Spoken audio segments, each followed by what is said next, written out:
Hello everyone, welcome back to my YouTube channel. आपको बता दें कि पिछले वीडियो में हम लोग subject verb agreement part 1, part 2, part 3 discuss कर चुके हैं। अब यहाँ पर पार्ट 4 जिसमें कुछ और सब्जेक्ट वर्ब एग्रीमेंट्स रिलेटेड उसके बारे में हम जानेंगे। तो चलिए शुरू करते हैं। If the subject of a sentence is everybody, somebody, nobody, anybody, everyone, someone, no one, anyone, everything, something, nothing, anything, the verb will be singular. Very simple. जैसे example, everybody is looking at Sita. Nobody wants to help you.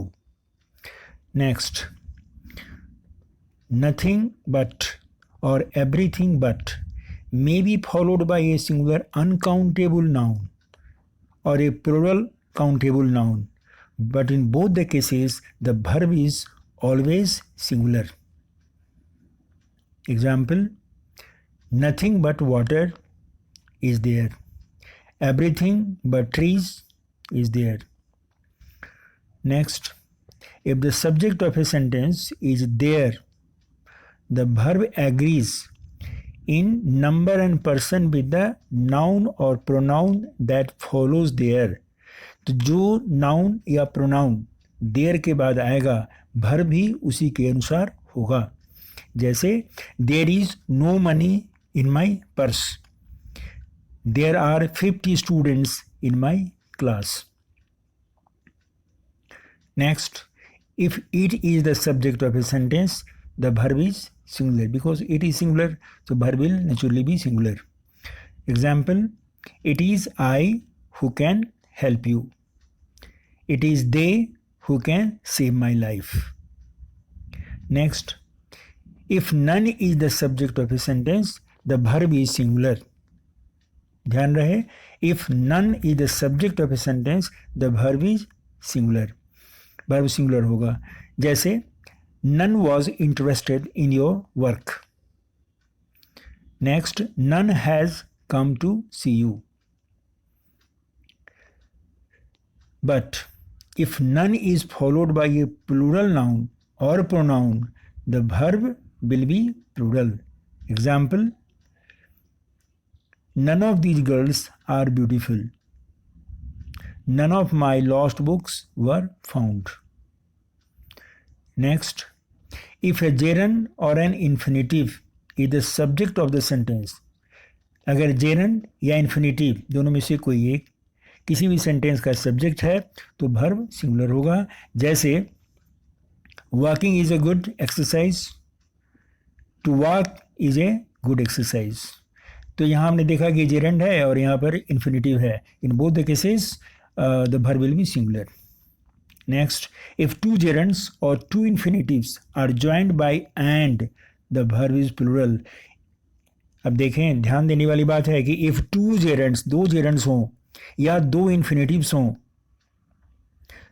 और वो and से जुड़े हुए हों तो verb plural होगा। जैसे walking and swimming, ये walking gerund है, swimming भी gerund है और ये दोनों and से जुड़ा हुआ है, इसलिए verb हो जाएगा singular, sorry plural. To walk and to run are good exercises.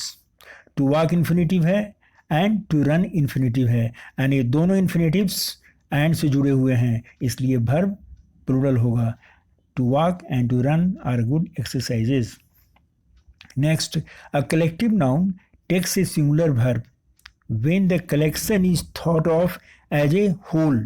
जब एक ही माना जाए, सारे को एक माना जाए, एक ग्रुप, तो उस केस में verb सिंगुलर होता है। लेकिन but it takes a plural verb when the individuals of which it is composed are thought of. लेकिन उसमें एक एक इंडिविजुअल का बात होता है तो ऐसे केस में verb plural हो जाएगा। जैसे the team is very strong, ये पूरे टीम की बात हो रही है, one unit, जैसे the group, the team, the jury, like that. The team are fighting, तो यहाँ एक एक प्लेयर्स की बात हो रही है, एक एक प्लेयर की बात हो रही है, तो in that case the team will have plural verb. Next, when a relative pronoun is the subject of a sentence, जब किसी सेंटेंस का सब्जेक्ट रिलेटिव प्रोनाउन होगा तो verb agrees in number and person with the antecedent of the relative. Relative pronoun के ठीक पहले, relative के ठीक पहले जो आएगा सब्जेक्ट, उसी के अनुसार वर्ब होगा। जैसे I who am your teacher will never misguide you, यहाँ आई सब्जेक्ट है और उसके बाद आया हु के ठीक पहले आई है, इसलिए आई के अनुसार वर्ब होगा am. Now you who are my friend should not try to deceive me, you who के पहले आया इसलिए you के अनुसार वर्ब होगा, जो प्लूरल होगा इसलिए you who are my friend should not try to deceive me।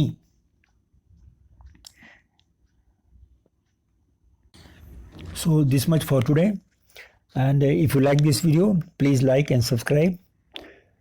Thank you very much.